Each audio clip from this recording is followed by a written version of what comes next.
Sur la montagne de la transfiguration, pourquoi Dieu a-t-il refusé d'accorder une place à Moïse et à Élie dans la nouvelle dispensation? Qu'est-ce que la loi? Que sont les prophètes? Qui est Christ? Qu'est-ce que la loi?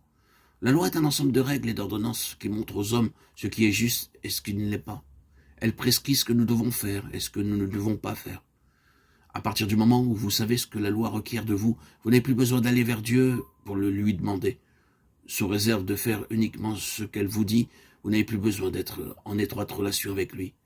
C'était là l'état des choses dans l'ancienne dispensation. Mais un tout autre état de choses accourt dans la nouvelle dispensation.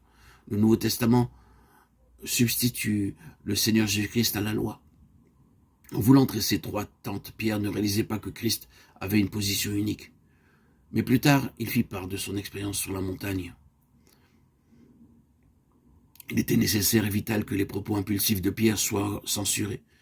C'est pourquoi Dieu est intervenu pour faire taire Pierre par ses paroles, écoutez-le. Dieu signifie en fait, ce n'est pas le moment pour toi de parler, c'est le moment pour toi d'écouter. Tout ce que tu pourrais dire serait hors de propos. Tu penses qu'il faudrait préparer une place pour 3 personnes. Mais il n'y a qu'une seule qui soit qualifiée pour parler ici. Dieu n'a pas dit écoutez-les, il a dit écoutez-le.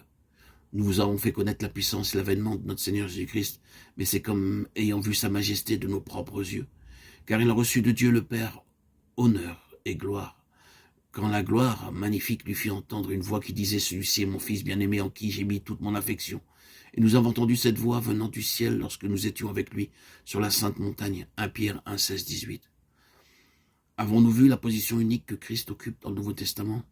Le christianisme signifie-t-il pour nous Christ uniquement ou signifie-t-il Christ avec de nombreuses autres choses? L'entendons-nous et nous permettons-nous de nous diriger sur le chemin ou bien suivons-nous la lettre morte de la loi?